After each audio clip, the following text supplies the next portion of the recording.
I'm Tinny from minibulldesign, and today I'm out in the factory. Now this morning I came out and it was really cold. The wind was blowing, it was miserable. I came in and got a good fire going. It took quite a while to warm it up in here. It was way down to around 30 degrees, and it took a while for everything to warm up. But we got her all warmed up and I went to work. Beth had roughly a dozen orders and a lot of them were big. It was a tough day. She brought me out a list with I don't know how many items on it, and a lot of them were big items.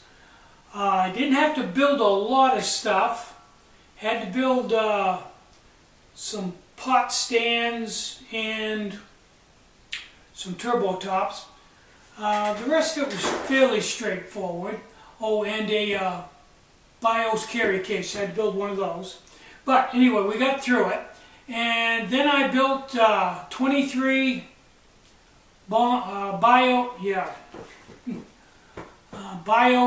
micros. 23 BIOS micros. Got through that.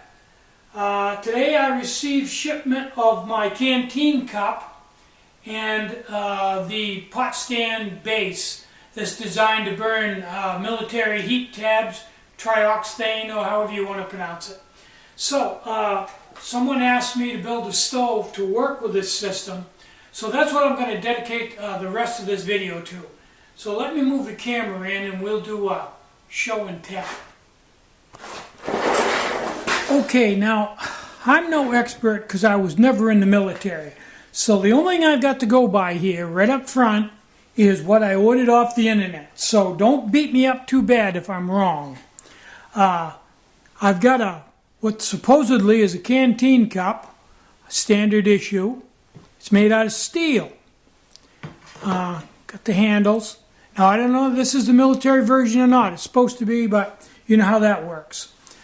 Second thing I have is the base, which is designed to, I guess you could burn wood in there, whatever.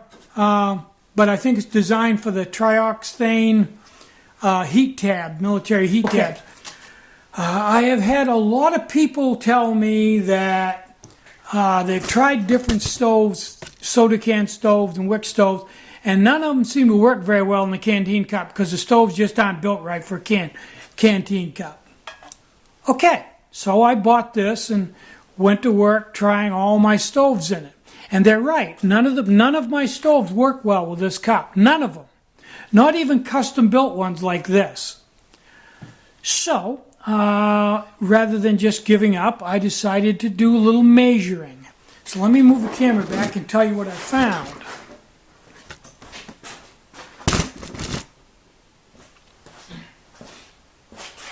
Okay, here's my humble opinion, and I'm probably wrong.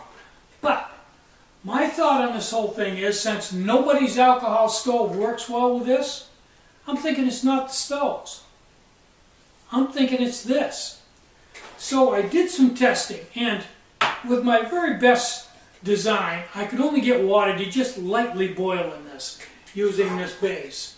Couldn't get a rolling boil. There was, of course, there's no lid for it, and I'll get to that in a minute. Couldn't really get a rolling boil, so my first thought was, and to some degree I believe I'm correct, this is made out of steel, heavy steel. Not a real good conductor, a lot of mass there. That, I'm sure, contributes somewhat to the lousy boil. But, in this cup's defense, I took it off and put a 12 centimeter armucer on, and it didn't work a lot better. So I'm kind of thinking I'm going to rule out the cup being made out of steel, because the aluminum cup of mine didn't make that much difference. And if it really was a cup, my 12 centimeters should have boiled like crazy. Now, the stoves that boil really well, boil the 12 centimeter armucer aluminum cup, boil it really well with a wire pot stand and a carbon felt windscreen, when used with this, don't boil. So, using logic and process of elimination, if this stove works really great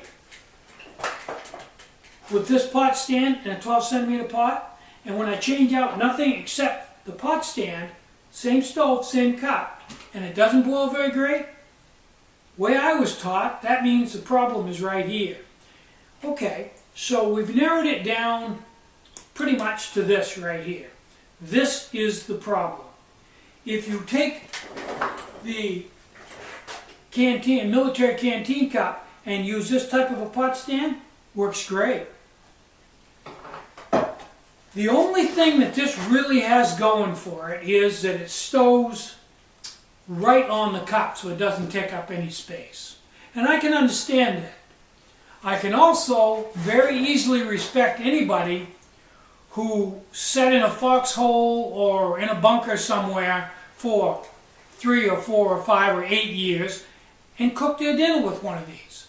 I would imagine that they've learned all the tricks, and this is warm and fuzzy to them because they've eaten a lot of really good meals using this. So I can understand why, even though in my opinion, not being a military person, this is a really, really bad design, I can say why a lot of people still want to use it. But my thought on this is, if you're going to use this, I don't see the alcohol as the way to go. Because the way it seals off on the top is bad. And then, because these holes are down low, the heat comes up, hits the bottom of the cup, and it's got to turn around and go back down again before it can get out. It's equal to putting your windscreen right tight around your pot all the way around. And your stove's not going to perform well. It's going to soot up a little bit. It's just not going to do well at all. So there are several things you could do to this to make it work a lot better. I'm thinking one of the things I'd probably do is cut a slot in it right here and over to here and back up again so that the heat can go up and hit the pot and get out. Probably on the front and the back, maybe 2 inches on the front, 2 inches on the back, and 1 inch on the side. It would still stow and everything, but I think it would make a huge difference. And when I get all done trying all the options, I'm probably going to slaughter this and do that. Option 2 would be just not to carry this, and to carry this with your socks rolled up into somewhere else in your pack. I think that and a carbon felt windscreen would probably cure the problem. Now, this stove is specifically designed just for a canteen cup. It meets all the requirements. But I noticed while it was boiling, while I was trying to boil water with it, I was actually melting snow, so I was doing a long burn. Had it on a wooden tabletop, and I noticed after about 15 minutes that it caught the tabletop on fire. And I didn't overflow any alcohol. What happened was the heat from the stove itself and from inside of this confined space got high enough to ignite wood. I think that's like 500 degrees. I thought, man, that's really, wow, that's weird. So I took my thermometer, my digital thermometer, and put it in between the stove and the side of the pot stand, right in the air, away from everything, and just left it in there. And I got to tell you, the air inside of that gets hot enough to boil water. When it got to 212, I just took it out. But I'm thinking if you really run the stove aggressively, inside of this gets up to like 300 or 400 degrees. Superheats the stove, boils any alcohol right out. The stove, any of the stoves are not going to perform well in that hot an environment. It's just going to boil the alcohol, and that's that. So this is not a good design for an alcohol stove because it's just going to overheat the stove and boil it. So that's my conclusion on that. It's not the stove, it's the pot stand and the design of the pot stand. So what I'm going to do is I'm going to cut the vents out on this and see if I can improve it. And if I do, I'll show you what I did, and that may help everybody out. Second off, I have a question. Why doesn't anybody, as near as I can tell, make a cover for this thing?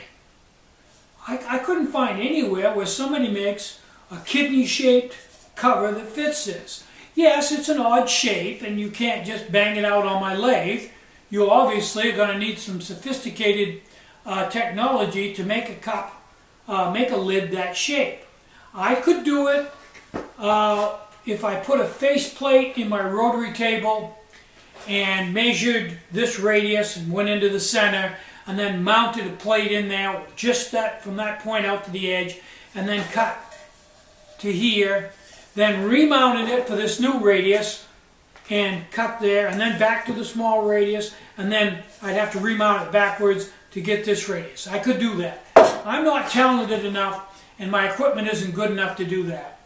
But if you have access to a CNC milling machine, computer numerical controlled milling machine, way I understand it, you can make a program that will cut that exact shape right there.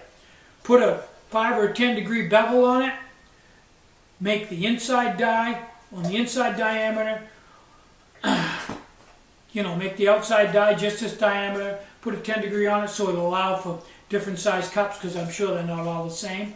And I think there's a huge, huge market for a lid for this cup. I mean, really big. I think every soldier in the military that uses one of these cups would probably love to have a lid for it. If I was cooking my dinner in this, it would be way up there. I'd make it with, right in the center of this radius, 2 1/4-inch pins to index it. Because of the odd shape, I'd want 2 pins to index it. And I'd start turning these babies out of 30 thousandths aluminum with 1 or 2 knobs on them. And I think they'd be a hot seller. So, Robbie, hey, you got the CNC. Come on, man. So, I'm Tinny from minibulldesign. Get on the hike, take a friend, enjoy the great outdoors, and more important than anything, don't take me too serious, and try to have a really great day. Bye-bye.